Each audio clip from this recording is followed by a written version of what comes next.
top stories, Ethio Telecom launches virtual Visa card, Tber Remittance App.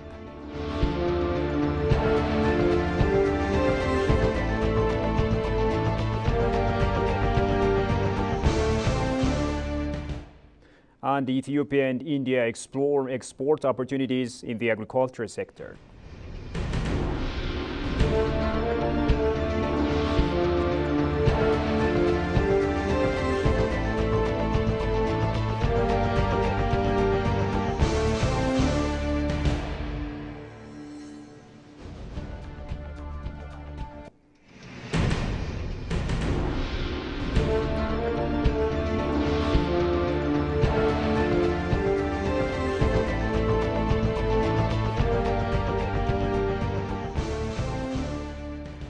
Hello, dear viewers. A very warm welcome to EBC World with me, Faralaka, and thank you for watching us.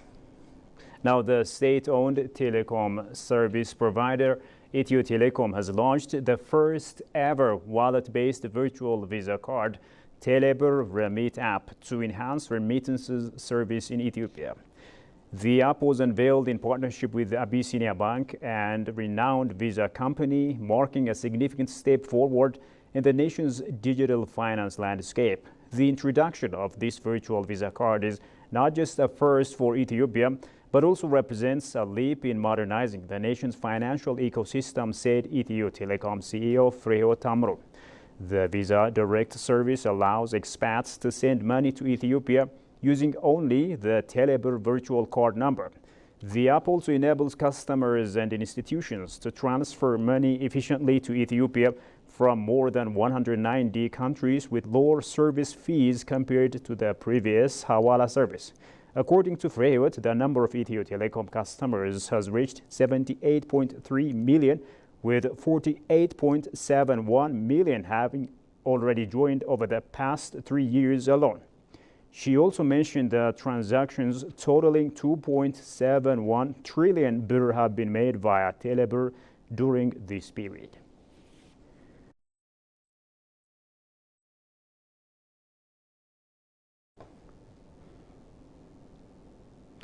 Ethiopia's State Minister for Foreign Affairs, Ambassador Misganu Arga, met with Japan's ambassador to Ethiopia, Shibata Hironori, to discuss the enhancement of bilateral and multilateral relations between the two nations.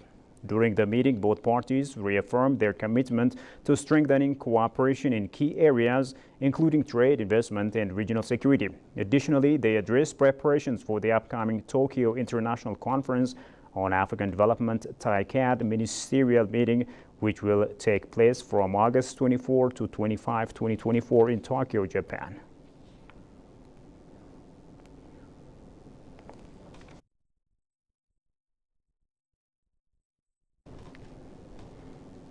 Moving on, Ethiopia is hosting the 46th meeting of the UNFCCC Least Developed Countries Export Group, LEG 46, through the Ministry of Planning and Development from August 19 to 22, 2024 at the UNECA headquarters in Addis Ababa. The meeting aims to review progress on the group's 2024-2025 work programs, with discussions involving representatives from least developed countries and various organizations focusing on support for LDCs. The meeting was opened by Seyum Makonnen, State Minister for the Ministry of Planning and Development, alongside key figures from the UNECA and the UNFCCC. In his remarks, Seyum highlighted the meeting's objectives and its connection to Ethiopia's Green Legacy Initiative, encouraging participants to join in planting 600 million tree seedlings as part of a national campaign on August 23, 2024.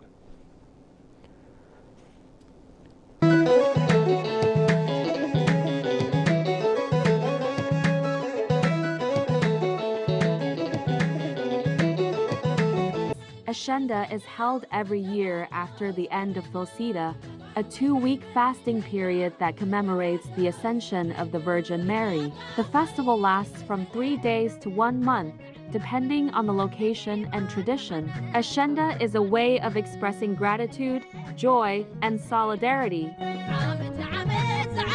Guys, I'm here with a sister from Tigray. Okay, from Tigray, and they are actually having a celebration here in London.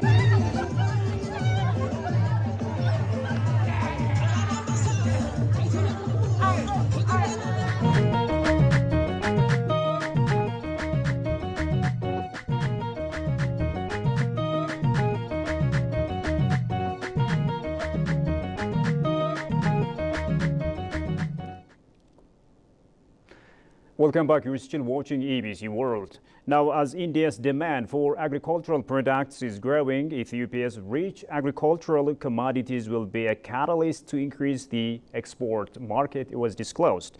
Export opportunity study for oilseeds, pulses, cotton and coffee from Ethiopia to India has been introduced with an objective of strengthening trade relations. Hikma Tamam has compiled the following report. Ministry of Agriculture and the Embassy of India has presented a collective study titled The Export Opportunities Study for Oil Seeds, Pulses, Cotton and Coffee from Ethiopia to India. The study explores areas of collaboration by enhancing export potential, opportunities for growth, among others. Talking to ABC World, the Indian ambassador to Ethiopia, Anil Kumar Roy, explained the purpose of the study in fostering cooperation between the two countries. According to him, India's demand for agricultural products are growing, thus Ethiopia's rich agricultural inputs will play as a catalyst to increase the export market. We identified the list of commodities like pulses, oil seeds, gemstones, coffee, and a few more commodities which can be easily, without any effort, these are the low-hanging fruits which can be exported to India. We have come up with a strategy which can not only help Ethiopia to increase its exports, but also identify those areas where we can strengthen the capacity of Ethiopian experts so that their accession to WTO becomes more easier, and they are fully prepared to deal with the trade barriers in agricultural exports. Director General of Ethiopian Coffee and Tea Authority Adunia Debala said on his part that by enabling a favorable export environment for the coffee market, Ethiopia can be able to increase its exports to the world. India is importing more than 200 million US dollar using it for coffee. But what does that mean for Ethiopia? It's about 40 to 50,000 metric ton of Ethiopian coffee. So if we open up this market opportunity, we can increase the amount of coffee that we export to international market from 300 to 350,000. So this is also a very good opportunity for us. But we need to work on how we are going to just tackle on this very untapped resource. And what are the modalities? There is a WTO procedures and a directive that would help us to protect our own property rights. So if we make use of that, and Ethiopia is also going to register for the WTO, that would be a very good opportunity and a golden opportunity for us to expand. The researcher and author of the study, Sunil Verma, highlighted the significance of the study in terms of enhancing new economic growth areas for both countries. This study is just a step towards taking the efforts of economic relations to the next level. This study comes out with some recommendations, and as you would have seen, the study looks at not only the responsibilities of the Ethiopian government here, but also outlines something that the government of India must do to support the Ethiopian government in building the relationship and taking it further into the next level. Furthermore, the author pointed out the macroeconomic reform will offer opportunities in creating a favorable business environment besides boosting trade performance. This step would encourage local businessmen to access funds easily, and they can look at expanding their businesses. Access to finance will increase, business opportunities will increase. If they start looking at working cohesively with Indian communities, Indian businesses who are here, as well as look at getting support from the Indian embassy here in Ethiopia, I think there is a possibility that the benefits of this macroeconomic reforms that have been introduced in Ethiopia could go a long way in helping the business community in Ethiopia grow.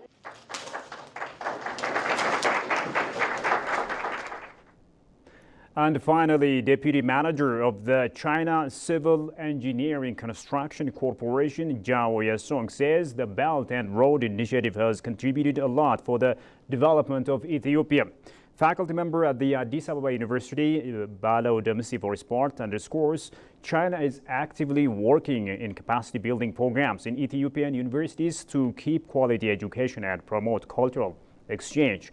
These remarks came during CGT and EBC co-hosted discussions on China-Africa cooperation in the latter studio in Addis Ababa. Shagamato has the following report. Cooperation between China and Africa is growing deeper year by year as China is running many developmental projects in Africa. The Chinese Belt and Road Initiative, which aims to improve regional integration, increasing trade and stimulate economic growth by connecting Asia with Africa and Europe via land and maritime, is driving economic growth in the continent. Talking to EBC World, a special edition program hosted by EBC and CGTN on China-Africa cooperation, Deputy Manager of the China Civil Engineering Construction Corporation, Jia Song, said that the Belt and Road Initiative has contributed a lot for the development of Ethiopia. Faculty member at the Addis Ababa University, Balo Demsi for his part, underscored that the Belt and Road Initiative has brought infrastructure, economic development and technological transfer. The Belt and Road Initiative has greatly benefited Ethiopia.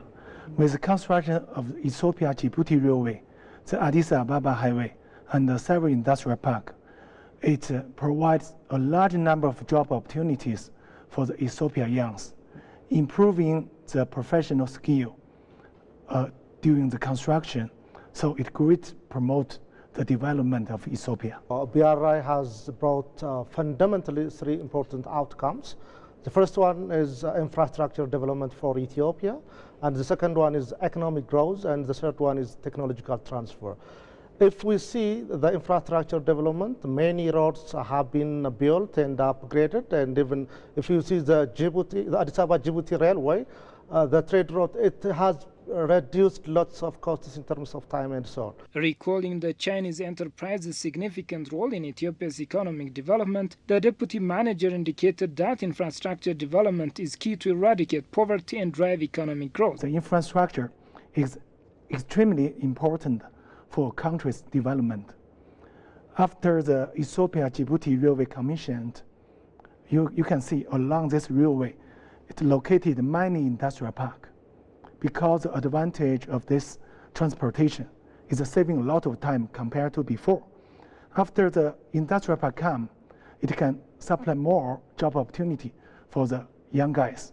And then the investor will come here. It attract the different investor from American, from China I mentioned. So from the railway to the industrial park to the investor, we can find. China's engagement in higher education with Ethiopia is another area of cooperation. The faculty member at the Addis Ababa University pointed out that China is actively working in capacity building programs in Ethiopian universities to keep quality education and promote cultural exchange. There are now many modalities between Chinese and Ethiopian universities. We do have joint research projects. There are also faculty exchange programs, student exchange programs. We also organize joint conferences and workshops. And there are also many capacity building programs, non-stop capacity building programs, especially the Chinese government is giving to Ethiopian higher education staff in different capacity building programs. All these programs can bring quality education to Ethiopians. The upcoming Forum on China-Africa Cooperation Summit, scheduled to take place in China in the coming months of September, is expected to more strengthen China-Africa relations in general and Ethio-China in particular.